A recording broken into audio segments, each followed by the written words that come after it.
Another question up there. Yeah, my question is, did you consider not inventing another identity for online? I mean, it would seem to me that if you wanted truly not to be found, you'd stay away from the internet entirely. But that wasn't your challenge, I gather. Yeah, I mean, you're absolutely right. If you want to avoid being caught by your IP address, for example, you do not go online. I mean, that is the best thing for you to do. But at the same time, if you think about, it's one thing to think about escaping for a month, but if you think about trying to start over in your life, you're saying you're not going to go online, for the indefinite future.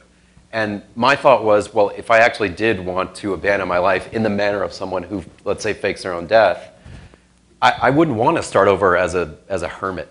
I like being online. I like using email. I like these things. So I wanted to see what the challenge would be if I did continue to use them. If I lived a life that was sort of parallel to my own, but with a different name. This is a question for Evan. What did you expect to be difficult but found to be easy?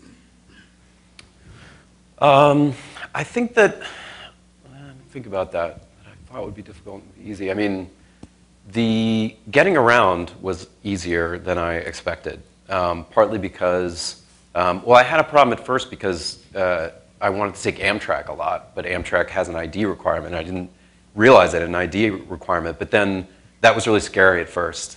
But then I realized how, paper thin that requirement actually is, where no one's ever really paying attention. It's like this habitual security measure that if you think about it, it doesn't really even accomplish anything. Like anyone can have an ID, and the fact that I show you an ID doesn't tell you anything about what I'm going to do or anything. So once I realized that they weren't really paying attention and that I could kind of talk my way around it wherever I went, then taking Amtrak, even though they asked for ID, was easy. And also, it was surprisingly easy. I thought it was going to be a problem to convince people that I was who I said I was, and that's why I had all this, elaborate setup of web pages and Facebook accounts and all that sort of thing. But, people are pretty trusting, and they're not automatically suspicious of you. So even though oftentimes I was doing sort of weird things, the band that I hitched a ride with, they wondered, and they told me later they did wonder, what is this guy doing? Like, why is he going across the country? He seems to have no purpose. He's like too old for this, and also his goatee's died. Like, what is he trying to like relive his youth or something?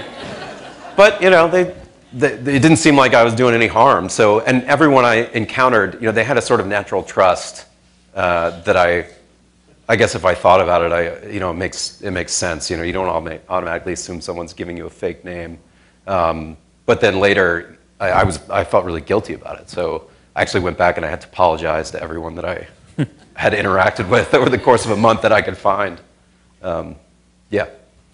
Well, that's so funny. I mean, people are trusting in part because you're a white guy who looks like a generic American in a certain way. Well, that was a whole other part of it, which, for better or worse, is not the genre of sort of Wired magazine topics. But, I mean, of course, like the easiest way to disappear in America is to be marginalized and part of a marginalized community. Like, right.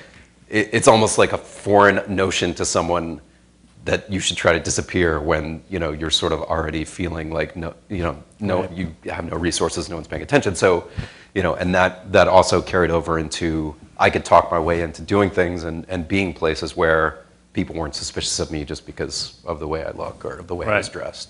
Was that part of the reason why that Te Ching Se piece was so great? Because here's a guy who's sort of performing his invisibility as a work of art in a certain way. But anyway.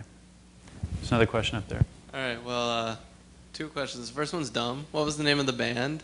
And the second one is you said people were trying to formulate ideas and things about where you're going and what you're doing. What were some of the wilder, more outlandish theories?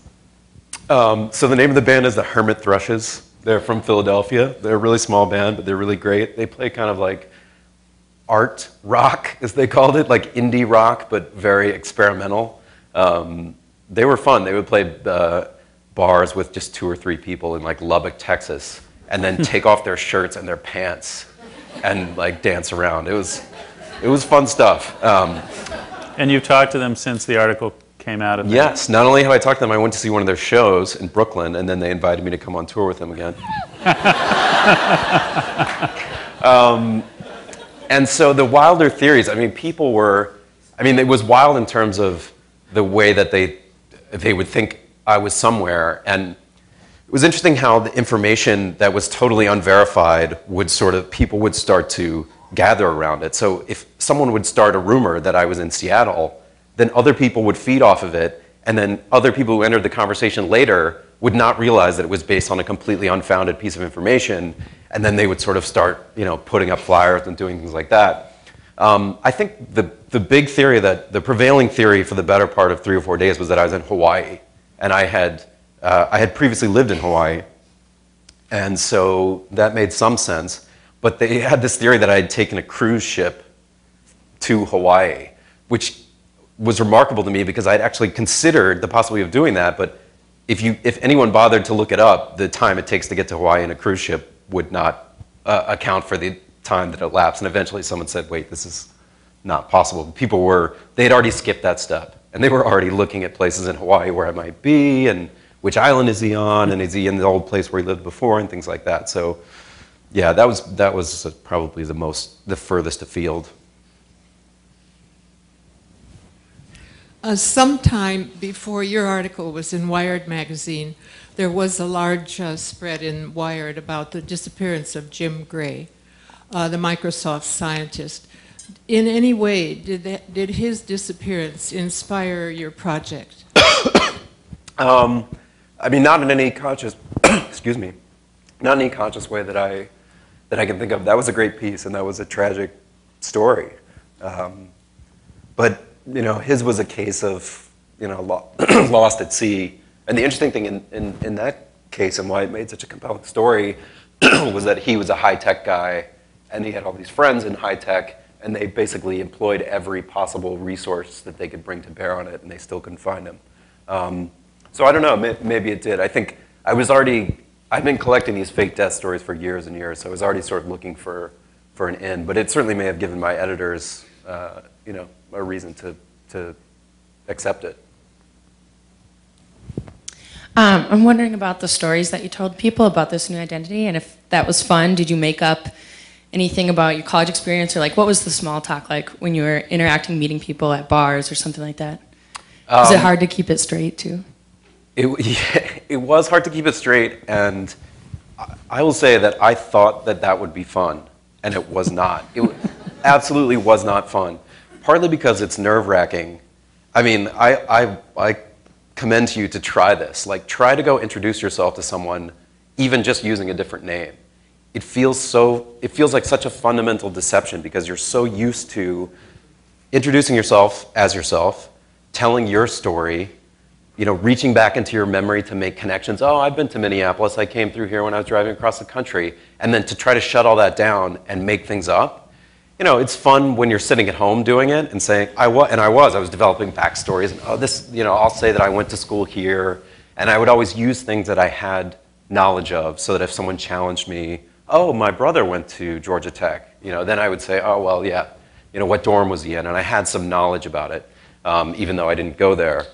But when I actually had to tell people these stories, I couldn't really connect with them because at a certain point, I didn't really want to talk about myself, and I didn't want to respond in the way that you would normally respond to people. I wanted to shut the conversation down and move it in another direction or make them talk about themselves. So it ended up being, I was having such superficial relationships with the people that I was encountering. Naturally, I was just meeting them, so it'd be superficial anyway, but even beyond that, it was sort of like, it wasn't real, and it felt, guilty. This one right there. Hello. As you talked, the one thing that kind of thought back on is when the Unabomber case was going on. It was really when they started turning evidence over to the public and having people could look at his handwriting, and when that manifesto came out and his brother read it and said, this is his writing style, this is him. you see, like going to see the CIA. I mean, I really see more the FBI being able to turn evidence like that over to the general public. And has anybody ever talked to you about something like that? Yeah, well, I mean, certainly several investigators told me that the best investigative tool that's evolved over the last 10 or 20 years is America's Most Wanted. I mean, the U.S. Marshals will tell you that. I mean, they have pretty good resources. They're incredibly good at finding people, fugitives on the run, but it's a whole different thing when you can put their picture on TV and details about them, manipulated pictures of what they might look like now, and then put it out to millions of people. And then afterwards, there were some ideas that the people who had, especially the core of people who had worked so hard to find me and were really, really good at it and had turned up so many clues, they would get together and sort of develop a website that would help find actual missing people, which was it was actually kind of a source of embarrassment for part of it. People are putting up flyers about me, and they're actually real missing people who aren't getting the same resources, and I think they felt the same way. But the problem is always, investigators, government investigators, they don't want to give away that information until they're absolutely the most desperate to find someone. So, they'll do the wanted poster and things like that, but they don't actually want to give away that investigative material. In the Unabomber case, that was years and years after they were just completely desperate, and it was fruitless. They weren't able to find this guy that they thought, well, let's just try this.